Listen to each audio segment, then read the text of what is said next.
Good afternoon, children. Sit down. यौगिक और मिश्रण, आज का हमारा टॉपिक है यौगिक और मिश्रण। लेकिन यौगिक और मिश्रण को पढ़ने से पहले हम थोड़ा सा तत्व मतलब एलिमेंट्स को रिवाइज कर लेते हैं।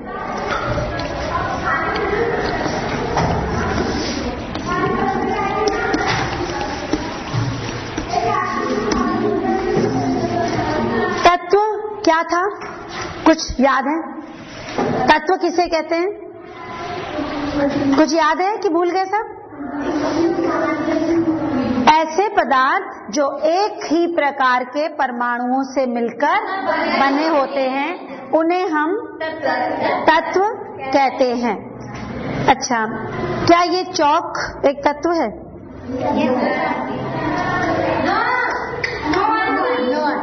चौक एक तत्व है? नहीं। क्यों नहीं है? इसमें कैल्शियम और कार्बोनेट दो चीजें मिक्स हैं। और मैंने अभी अभी क्या बोला, फिर से सुनो। जो पदार्थ एक ही प्रकार के परमाणुओं या समान प्रकार के परमाणुओं से मिलकर बनते हैं उन्हें हम तत्व कहते हैं। मतलब एलिमेंट होता है एक ही प्रकार।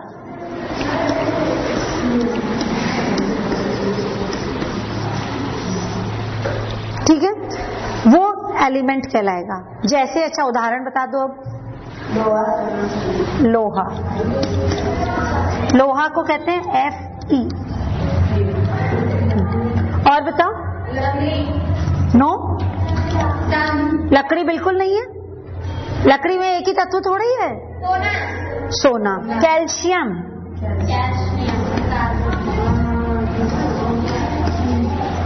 Carbon, oxygen.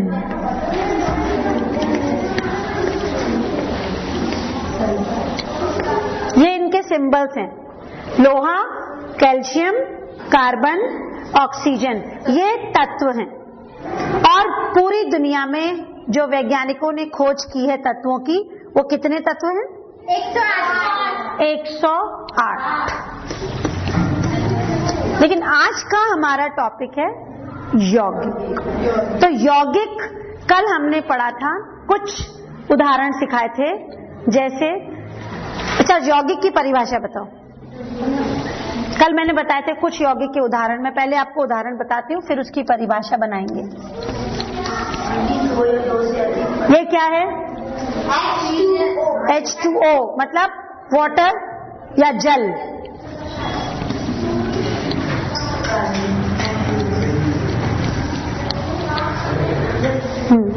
ये देखो, ये तीन यौगिक हैं, वाटर, कार्बन डाइऑक्साइड और नमक।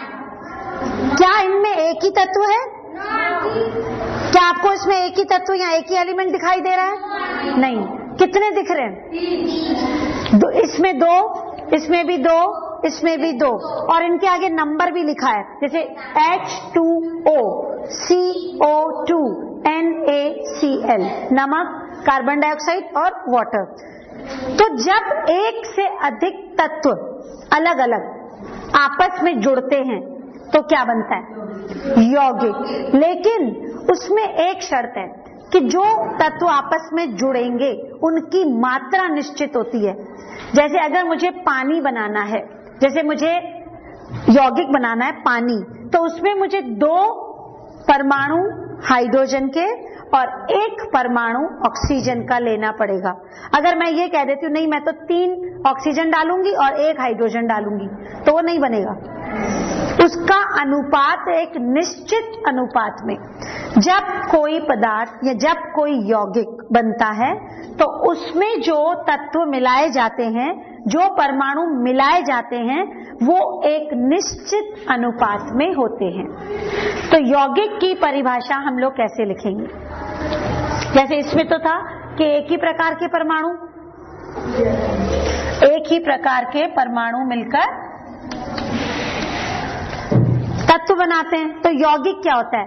एक या एक से अधिक, मतलब 2 या 2 से अधिक तत्व जब किसी निश्चित अनुपात में मिलाए जाते हैं तब यौगिक बनता है। यौगिक अपने अवयवी तत्वों के निश्चित अनुपात में मिलाने से बनता है। सब लोग लिखिए इसकी डेफिनेशन। ये यौगिक की लिख रहे हैं हम लोग। यौगिक अपने अवयवी तत्व, अवयवी तत्व मतलब कि जो फॉर्मूला हमने लिखा था उसमें कौन कौन से अवयव हैं।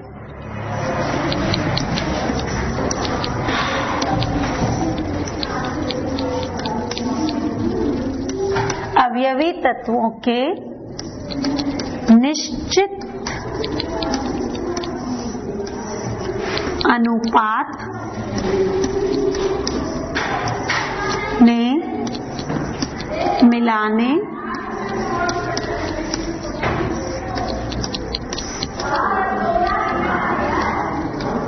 बनता है। और इसके उदाहरण था नमक। अब ये क्या है? ये क्या है? नहीं, ग्लूकोज तो है लेकिन ये तत्व है, यौगिक है। क्या है? यौगिक।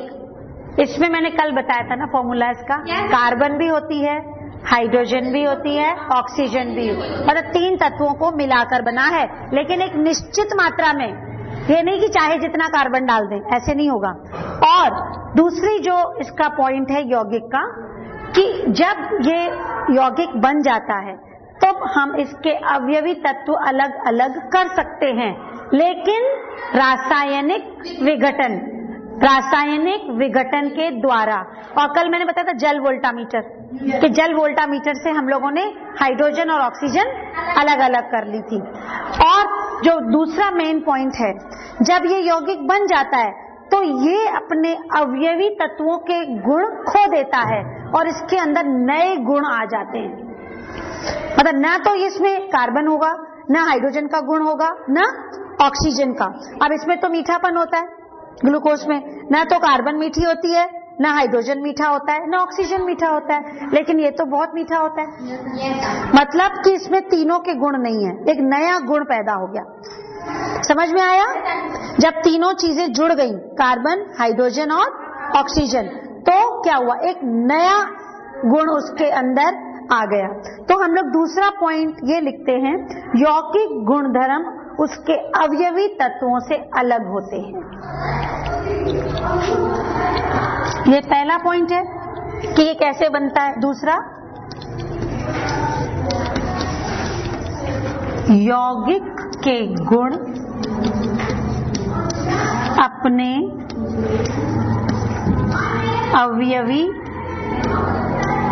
अवयवी होता है जिससे वो बना है, अवयवी तत्वों से अलग होते हैं।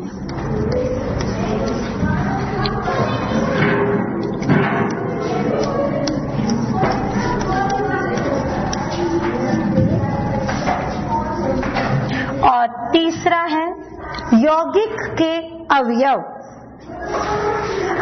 रासायनिक विधि के द्वारा अलग किए जा सकते हैं। यौगिक के अवयव रासायनिक विधि के द्वारा अलग किए जा सकते हैं।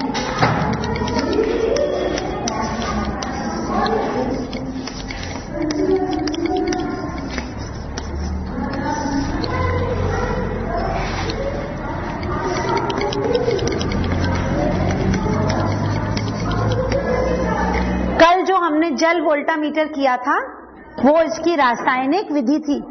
अपने आप नहीं है, जैसे वाटर है तो हाइड्रोजन और ऑक्सीजन अलग हो जाएगा, अपने आप नहीं होगा, इसको करना पड़ेगा, और वो विधि कहलाती है रासायनिक विधि।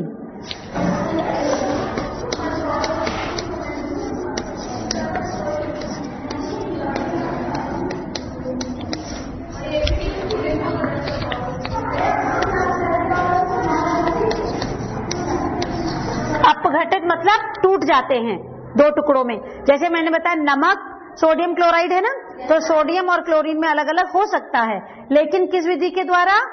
जो कल बताया था, हाँ, रासायनिक विधि द्वारा।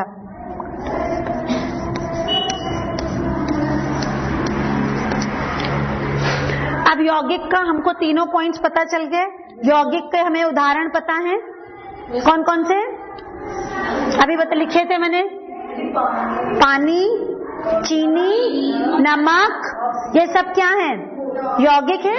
चौक यौगिक है, और ये तेल यौगिक है, और बालू नहीं, बालू यौगिक नहीं, क्योंकि बालू तो किसी भी मात्रा में मिश्रण है। ये तो मतलब किसी भी मात्रा में इसमें कंकर मिट्टी डाला जा सकता है, लेकिन यौगिक की तो मात्रा निश्चित होती है, उसका अनुपात निश्चित होता है।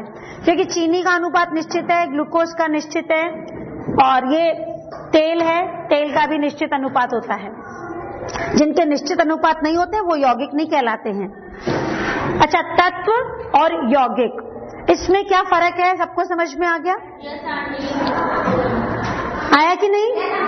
और यौगिक का जो फॉर्मूला होता है उससे हमें बहुत सारी बातें अपने आप पता चल जाती हैं कि उसमें कौन कौन से अवयव मौजूद होते हैं।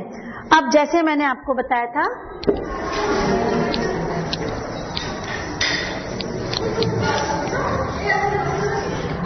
हाइड्रोजन एंड ऑक्सीजन, ये बन गया वाटर। अब इसमें मैं बताऊंगी कौन कौन से दो अवयव हैं, एक तो हाइड्रोजन, एक ऑक्सीजन, लेकिन अनुपात इसका 2:1, मतलब 2 एटम हाइड्रोजन और 1 एटम ऑक्सीजन। CO2 का अनुपात 1:2, मतलब ऑक्सीजन के 2 और कार्बन का 1। ऐसे जितने भी हम फॉर्मूले लिखेंगे उन सबका एक निश्चित अनुपात होगा, 1:1, एक सोडियम एक क्लोरीन। अब जो भी मैं फॉर्मूला लिखूंगी आप उसका मुझे अनुपात बता सकते हो।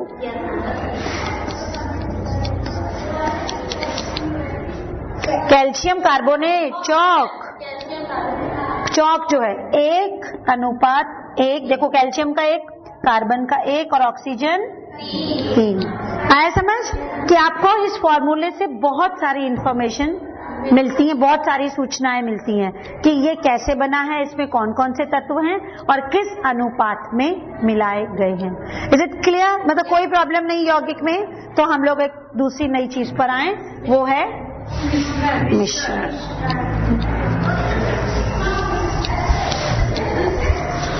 मिश्रण सब लोगों ने देखे हैं और हम रोजाना की जिंदगी में प्रतिदिन हम लोग बनाते भी हैं। किसी ने बनाया है कोई मिश्रण? हाँ, चीनी और पानी का मिश्रण, घोल भी कहते हैं उसको, शरबत भी कहते हैं। चाय तो सभी बनाते हैं। चाय क्या है? यौगिक है या मिश्रण है? मिश्रण है।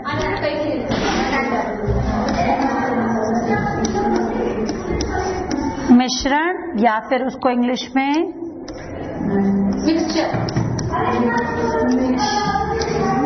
देखो मिक्सचर, दो चीजों को जोड़ने से मिलाने से जो चीज बनती है। मिक्सचर में सबसे सरल उदाहरण जो हम आपको बताते हैं नमक और पानी का होता है ना। पानी में नमक डाला, घोल बन गया, उसका मिश्रण बन गया। अगर पानी में बालू मिला दे, नहीं मिलेगा तो, लेकिन जब आप नमक और पानी मिलाते हो तो क्या नमक अलग दिखता है? दोनों उसमें मिक्स हो जाते हैं। लेकिन बालू और पानी मिलाएंगे तो नजर। आज हम यही पढ़ेंगे कि परिवेश में हमारे चारों तरफ कई तरह के यौगिक होते हैं, कई तरह के तत्व होते हैं। जब दो यौगिक आपस में मिल जाते हैं तो मिश्रण बनता है, नहीं? देखो यहाँ पे थोड़ा सा सोचने समझने की जरूरत है। मैंने पहले तुम लोग को बताया था कि जब दो तत्व आपस में मिलते हैं तो क्या बना? यौगिक। दो तत्व जब आपस में जुड़े तो क्या बना? अब दो यौगिक आपस में जुड़ गए तो मिश्रण बना। देखो दो तत्वों के जुड़ने से यौगिक बना, और दो यौगिक, दो या दो से अधिक, ऐसा नहीं है कि केवल दो ही, जब चाय बनाते हैं तो बहुत चीजें डालते हैं। तो इसका मतलब ये नहीं है कि खाली बस चीनी और चाय पत्ती से ही चाय बन जाएगी। पानी भी चाहिए, दूध भी चाहिए, उसमें बहुत सामान चाहिए। तो 2 नहीं, 2 यौगिक या उससे भी अधिक। 2 या 2 से अधिक जब मिलेंगे तो क्या बनेगा? 2 यौगिक या 2 से अधिक।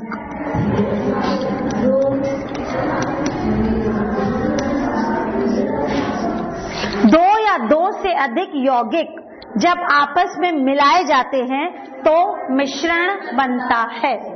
देखो सब लोग परिभाषा मिश्रण की। अच्छा, सबसे अच्छा मिश्रण इस परिवेश में हम 2400 घंटे देख रहे हैं। वायु जो हमारे चारों तरफ वातावरण है वो तो अनेकों गैसों का मिश्रण है। उसमें कोई एक गैस नहीं है, उसमें तो अनेकों गैसें हैं। उसमें धूल कण भी हैं, उसमें वाष्प भी है, धुआं भी है। तो वायु सबसे अच्छा उदाहरण है मिश्रण का, कि जो हमारे चारों तरफ हर समय मौजूद है।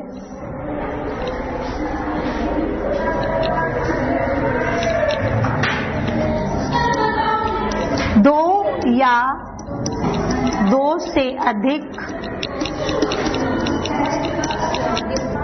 यौगिकों के मिलाने से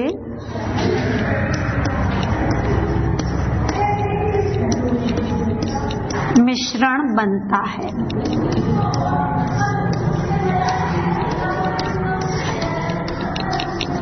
मिश्रण कई प्रकार के हो सकते हैं।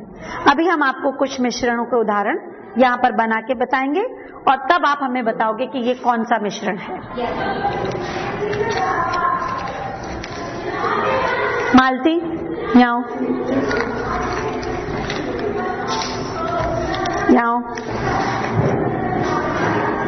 इसमें थोड़ा सा ये ग्लूकोज डालो।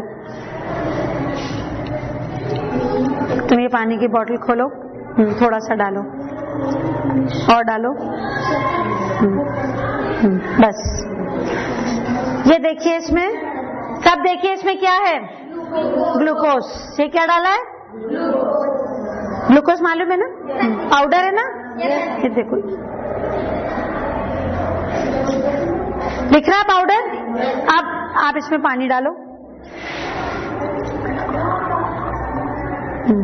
बस अब इसको घोल दो।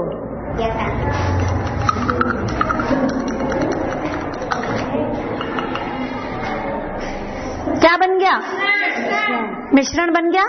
ये ग्लूकोज और ये पानी, ये एक तरह का मिश्रण बना। ठीक है, इस मिश्रण को मैं रख देती हूँ। अब आप जाओ मालती, तुम भी जाओ। बबीता यहाँ, ये क्या है? कटोरी, खाली कटोरी है। अब इसमें पानी डालें, इसमें तेल डालते हैं। क्या ये?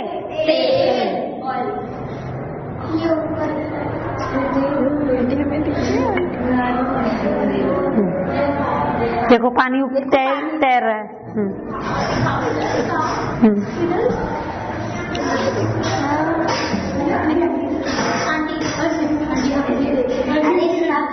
अभी एक उसमें ये जो चीनी है ना, इसमें थोड़ी बालू मिलाओ।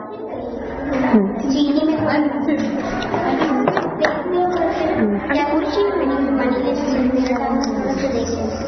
है चीनी, और ये क्या है? बालू। चीनी और बालू को मिला देते हैं, क्योंकि मिश्रण में हमको 2 यौगिक चाहिए ना, तो एक चीनी हो गया, एक बालू। अब मिलाओ बालू, बस। अब हम इसको देखो मिला दिया। हाँ, दिखाएंगे अभी, दिखाएंगे। ये देखिए, ये चीनी और बालू मिला दिया, मिल गया। चीनी और तो चीनी दिख रही है और बालू भी दिख रही है। तुमको दिख रही है? चीनी अलग और बालू अलग। देखो, चीनी और बालू दोनों अलग अलग दिख रही है। दिख रही है ना? अच्छा, अभी हमने इसमें ये डाला था ग्लूकोज। क्या ग्लूकोज दिख रहा है? पानी दिख रहा है ना, ग्लूकोज तो नहीं नजर आ रहा है। तो ऐसे मिश्रण जिनमें यौगिक के तत्व अलग अलग दिखाई नहीं देते, उनको हम कौन सा? समांगी। ऐसे मिश्रण जिसमें तत्व अलग अलग दिखाई नहीं देते, उनको हम समांगी मिश्रण कहते हैं। और जिसमें अलग अलग दिखाई, चीनी अलग, बालू अलग। अच्छा, अब आप कह रहे थे ना वो तेल नहीं दिख रहा है, ये क्या है? मोम। अब ये मोम मैंने पानी में, ठीक है, मोम है, डालडा भी ऐसे ही होता है, घी भी। अब हमने इसको डाल दिया, ये देखिए, ये अलग, मोम अलग और पानी अलग। पानी और मोम आपस में नहीं जुड़ते, तेल और पानी आपस में नहीं घुलते। ऐसे मिश्रण जो आपस में नहीं यौगिक आपस में नहीं घुलते, विषमांगी मिश्रण कहलाते हैं। विषमांगी के और उदाहरण बताइए। नहीं, और बताइए। 2 तरह के मिश्रण थे, समांगी और विषमांगी। ये सेकंड और ये फर्स्ट। समांगी में अलग अलग यौगिक दिखाई नहीं देते।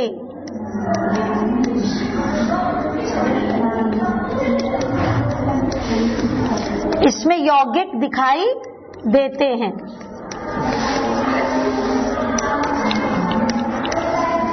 चाय कौन सा मिश्रण है?